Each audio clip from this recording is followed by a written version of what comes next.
Yos nakama, selamat datang di Lifestyle Anime One Piece Chapter 1109 pastinya sudah dinantikan oleh para player. Arc Egghead semakin menggila, pasalnya tak hanya Kizaru, Saturn, dan Lucci saja yang baku hantam.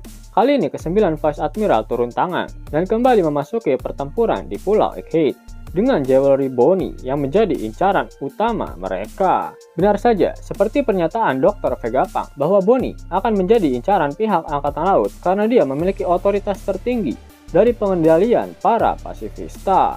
Senjata yang seharusnya menjadi kekuatan tempur milik Angkatan Laut dan pemerintah dunia sekarang malah dikendalikan oleh seorang bocil FF pengidol Sun God Nika.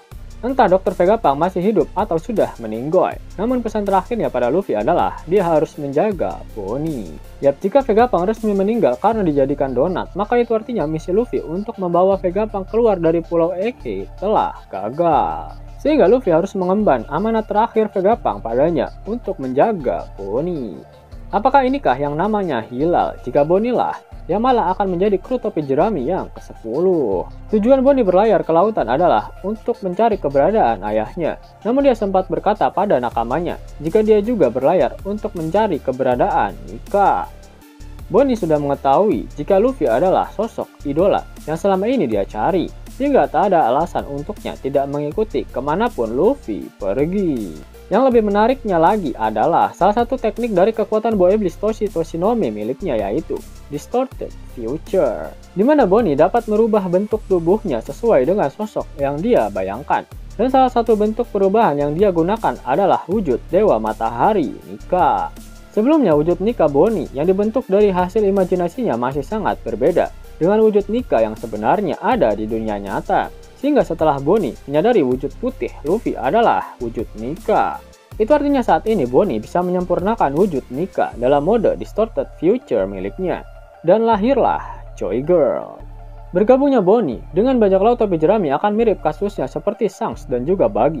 Ketika mereka berada di kapal Roger, Bonnie akan masuk menjadi anak magang di bajak laut topi jerami. Selain umurnya yang masih setara bocil FF, Bonnie juga sosok yang rakus dan pastinya Sanji akan memberikan sebagian besar jatah makanan Luffy pada Bonnie. Pada One Piece Chapter 1107, Bonnie meminta Luffy untuk memperlihatkan bagaimana cara Nika memukul. Dimana jika memang Bonnie bergabung dengan bajak laut topi jerami, maka Bonnie bisa menyempurnakan wujud Nika versi Distorted Future miliknya. Bajak laut topi jerami memang kekurangan kru wanita. Para player tentu membutuhkan lebih banyak boba-boba uhuy di atas kapal Thousand Sunny. Banyak sekali kandidat kru topi jerami yang bergenre wanita sebelumnya yang jelas-jelas bisa bergabung dalam bajak laut topi jerami, namun semua dimentahkan oleh Oda.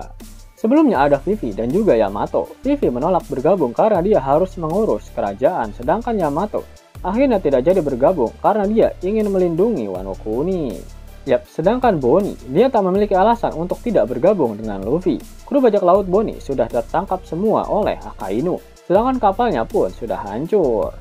Vivi sepertinya akan bergabung dengan pasukan revolusioner karena Cobra telah menitipkan putrinya itu pada Sabo. Sedangkan Yamato kemungkinan besar hanya akan menjadi bagian dari aliansi bajak laut topi jerami. Mengingat jika Yamato bergabung dengan kru topi jerami, sudah dapat dipastikan posisi Sanji akan kembali tergusur. Dan dia hanya akan menjadi si nomor 5 di bajak laut topi jerami. Namun apakah Vegapunk benar-benar sudah mati? Kalian tahu sendiri kan, Oda itu tukang ngeprank. Tapi jika kalian sadari ada hal yang aneh dengan serangan Kizaru terhadap Vegapunk dalam One Piece Chapter 1108. Mengapa Kizaru tidak langsung memotong Vegapunk menggunakan pedang cahayanya? Seperti apa yang ingin dia lakukan pada Bonnie dan juga Kuma yang dia katakan tak akan memberikan rasa sakit. Mengapa Kizaru tak menembaki Vegapunk dengan sinar lasernya dan malah menusuk bagian luka donat yang diberikan oleh Saturn menggunakan pedang cahayanya? Yap, Vegapunk menjelaskan jika dia dipindahkan dari posisinya saat ini, maka si kakek kepala apel itu akan mati karena pendarahannya semakin parah. Kemudian setelah Sanji membawa tubuh Vegapunk, Kizaru langsung bergegas menendang Sanji dan menusukkan pedang cahayanya pada luka Vegapunk. Yap, jika kalian googling diketahui bahwa sinar laser dapat menghentikan pendarahan. Apa tujuannya? Yap, Kizaru bermaksud untuk menghentikan pendarahan hebat yang terjadi pada luka donat milik Vegapunk, sehingga Vegapunk tak akan mati kehabisan darah ketika dibawa oleh Sanji. Itulah mengapa Kizaru menusuknya dengan pedang cahayanya, agar Kizaru dapat memastikan pendarahan Vegapunk dapat berhenti sebelum dia menarik lagi pedangnya dari tubuh si kakek tua kepala apel itu. Mungkin penyebab senyuman Vegapunk adalah karena akhirnya dia mengetahui jika Kizaru masih memiliki hati. Dan apakah Kizaru akan berakhir mengkhianati Saturn? Menarik untuk dinantikan. Jika benar Vegapunk belum mati, maka kemungkinan besar Bonnie tak akan gabung ke bajak laut topi jerami karena Vegapunk pasti akan meminta Bonnie untuk ikut bersamanya bergabung ke pasukan revolusioner. Yap, hubungan antara Vegapunk dan Dragon tak perlu dipertanyakan lagi karena waktu itu pun Dragon pernah meminta Vegapunk untuk ikut ke dalam ormasnya. Namun saat itu ormas milik Dragon tak memiliki cukup dana untuk memaksimalkan kejeniusan otak milik Vegapunk. Dengan bergabungnya Bonnie dengan pasukan revolusioner bisa menambah kekuatan tempur dari Dragon karena semua pasifista otomatis akan berada di bawah komando pasukan revolusioner. Entah Bonnie bergabung dengan bajak laut topi jerami ataupun dengan pasukan revolusioner, Bonnie tentu membutuhkan perlindungan karena dia pasti sangat diincar oleh pemerintah dunia. Bagaimana menurut kalian? Bonnie lebih cocok gabung kru topi jerami apa jadi simpenannya Monkey di Dragon? Tulis pendapat kalian di kolom komentar. Mau dapat uang hingga 50.000 gratis dan bisa langsung ditarik? Buka tabungan di aplikasi Neobank sekarang juga. Karena di aplikasi ini kalian bisa dapatkan banyak uang tunai gratis. Serta banyak sekali diskon-diskon menarik yang bisa kalian dapatkan. Gaskan! Link ada di kolom deskripsi ya nakama. Namun sebelum Mimin masuk ke dalam pembahasannya, Lifestyle Anime yang berkolaborasi dengan Misfit Society kembali mengeluarkan kaos terbaru nih, yaitu desain Zoro dalam mode Asura loh. Keren banget pokoknya.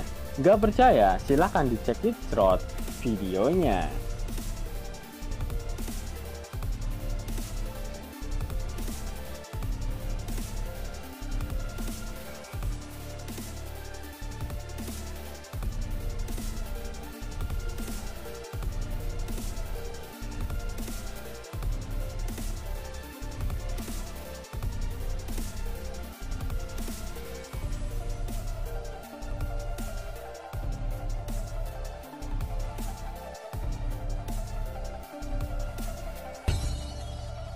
Bagaimana? Keren kan? Bagi kalian nakama Opler, terutama para fan gaynya, Babang Marimo, kudu wajib harus punya baju ini. Gaskan! Link pemesanan ada di kolom deskripsi ya nakama. Jelas nakama, itulah video mengenai nasib Bonnie setelah berakhirnya arc Egghead. Jika kalian menyukai video ini, jangan lupa klik like, share, dan subscribe channel ini ya, agar nakama semua tak ketinggalan info menarik seputar One Piece. Arigatou!